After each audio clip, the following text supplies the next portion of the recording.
जय श्री कृष्ण। कार्यकरण कर्तृत्वे हेतु प्रकृतिरुच्यते, पुरुषा सुख दुःखानां भोक्तृत्वे हेतुरुच्यते।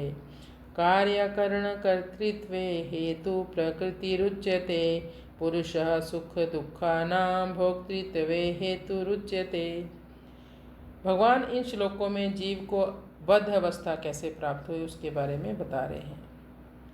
क्यों भगवान का अंश यानी शुद्ध जीव इस भौतिक जगत में बंधन का कारण बन गया, क्या कारण है? तो भगवान पुरुष और प्रकृति के बारे में बता रहे हैं। इस श्लोक में पुरुष के बारे में बताएंगे और आगे के श्लोकों में वो प्रकृति के बारे में भी बताएंगे।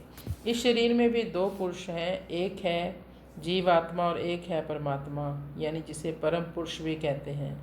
भगवान कहते हैं ये जो भी इस प्रकृति में कार्य यानी प्रभाव यानी इफेक्ट, कारण के सारे सिद्धांत इस प्रकृति में ही घटित होते हैं, पुरुष में नहीं।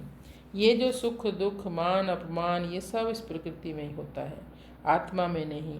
ये जो सुख दुख की अनुभूति करता है वो है बद्ध आत्मा। पुरुष सुख दुखानां भोक्तृत्वे हेतुरुच्यते। इस संसार में जो भी क्रियाएं होती हैं वो शरीर से होती हैं, फल आत्मा को भोगने पड़ते हैं। हम चाहे शुभ कर्म करें या अशुभ कर्म करें, दंड आत्मा को ही भोगने पड़ते हैं।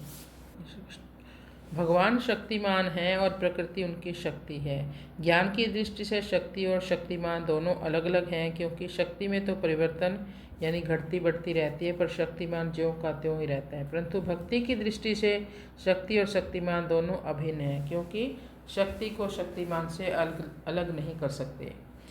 शक्तिमान के बिना शक्ति की स्वतंत्र सत्ता नहीं होती। प्रकृति समस्त भौतिक कारणों और कार्यों यानी परिणामों की हेतु कही गई है, और जीव पुरुष इस संसार में विविध सुख दुख के भोग का कारण कहा जाता है। तो चलिए अब हम इस श्लोक को थोड़ा एग्जाम्पल देकर समझते हैं, थोड़ा इजी हो जाएगा समझने में। मान लीजिए कार है और एक ड्राइवर है। कार यानी प्रकृति, ये हमारा शरीर इंद्रियां मन बुद्धि सब ये प्रकृति के अंतर्गत ही आते हैं। ड्राइवर पुरुष यानी आत्मा। कार अपने आप नहीं चलती, आप सब जानते हो। ड्राइवर के बिना कार केवल एक साधन मात्र रह जाता है। ये जब दोनों मिलते हैं तभी यात्रा हो पाती है। उसी प्रकार प्रकृति और पुरुष के संयोग से संसार का अनुभव होता है। तो हम क्या है, हम शरीर नहीं हैं बल्कि चेतन आत्मा हैं। शरीर और मन प्रकृति के हैं, इसलिए उनमें होने वाले परिवर्तन को अपना वास्तविक स्वरूप नहीं मानना चाहिए। यही समझ हमें आसक्ति कम करने की ओर ले जाती है। हरे कृष्ण।